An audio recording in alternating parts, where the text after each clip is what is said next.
அருமையான தேவனுடைய பிள்ளைகளை ஆண்டவராகிய இயேசு கிறிஸ்து நாமத்திலே உங்கள் அனைவருக்கும் என்னுடைய வாழ்த்துதலை தெரிவித்துக் கொள்கிறேன். இந்த நாளிலும் கூட நாம் தியானத்துக்காக எடுத்துக்கொள்ளப்பட்ட வேத பகுதி பிப்ரவரி 21 அன்று, என் ஜனத்தின் நடுவே நான் சுகமாய் குடியிருக்கிறேன். 2 ராஜாக்களின் புஸ்தகம் 4ஆம் அதிகாரம் 13வது வசனம். என் ஜனத்தின் நடுவே நான் சுகமாய் குடியிருக்கிறேன். சூனோம் ஊரில் ஒரு கனம் பொருந்திய ஒரு பெண்மணி இருந்தாள். நல்ல வசதியான பெண்மணி. அவளுக்கு இந்த விருந்தோம்பல் ரொம்ப பிடிக்கும். ஊழியக்காரர்கள் வந்தால் அவர்களுக்கு என்ன வேண்டுமோ எல்லாம் செய்யக்கூடிய ஒரு பெண்மணி. அப்படி இருந்த அந்த சூனோம் சகோதரி எலியா வந்த பொழுது அவருக்கு வரும்போதெல்லாம் நல்ல விருந்தோம்பலை சூனோம் ஊரிலே செய்ததை நாம் பார்க்கிறோம். அடுத்ததாக ஒரு நாள் அவள் சொன்னால் தன்னுடைய கணவரிடம், அந்த ஊழியக்கார ஐயாவுக்கு மேலே ஒரு வீடு கட்டி கொடுத்துருங்க, அவர் தங்கறதுக்கு படுக்கையும் ஏற்பாடு பண்ணி கொடுங்க, ஐயா வந்து தங்கட்டும் என்று அவள் சொன்னதை நாம் பார்க்கிறோம்.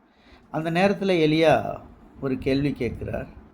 உனக்கு இந்த ஊரில் ஏதாவது ஹெல்ப் தேவை இருக்கா? ஹெல்ப் மீன்ஸ் அரசனிடம் ஏதாவது உதவி தேவை இருக்கா அப்படின்னு கேட்டார். ஒருவேளை அவர் எப்படின்னு நினச்சிருப்பார்னா, என்னை இவ்வளோ நல்லா கவனிக்கிறாங்களே, அதனால் அவர்களுக்கு நல்ல ஹாஸ்பிட்டாலிட்டி திறமை இருக்குது, அதனால் அந்த ஹாஸ்பிட்டாலிட்டினால் அவர்கள் ஒருவேளை ஏதோ ஒரு தேவைக்காக அவர்கள் செய்வார்களோ என்று யோசித்து சூனோம் ஸ்திரீயினிடம் எலியா கேட்கிறார், உனக்கு ஏதாவது தேவைகள் இருக்கிறதா? அரசனிடமோ அல்லது இந்த உலகத்தில் யாரையாவது சந்திக்கக்கூடிய நீட்ஸ் ஏதாவது இருக்கிறதா என்று கேட்டார். அதற்கு அவர் சொன்னார், நான் என் ஜனத்தோடே சுகமாய் குடியிருக்கிறேன். நான் என் ஜனத்தோடே சுகமாய் குடியிருக்கிறேன். அருமையான தேவனுடைய பிள்ளைகளை, இந்த காலை வேளையிலே செய்தியை கேட்டுக்கொண்டிருக்கிறவர்கள், உங்கள் பிள்ளைகளோடு, உங்கள் குடும்பத்தோடு, உங்கள் ஜனத்தோடு நீங்கள் சுகமாய் குடியிருப்பீர்கள். This is the word of God says to me.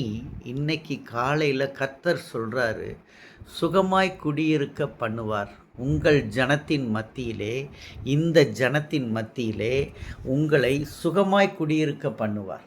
உங்களுடைய வீடு காரியங்கள் எல்லாம் முடியும், வீட்டு வேலைகள் முடியும், வீட்டு காரியங்கள் முடியும். பாதியாக நிற்கிது, பணம் இல்லையே என்று யோசிக்கிற நேரத்தில் கர்த்தர் அற்புதத்தை செய்ய போகிறார். God is doing a wonderful things to your life, wonderful things to your whole life. ஆண்டவர் உங்களுடைய வாழ்க்கையில் அற்புதங்களை செய்ய போகிறார். உங்கள் ஜனங்களோடு சுகமாய் குடியிருப்பீர்கள்.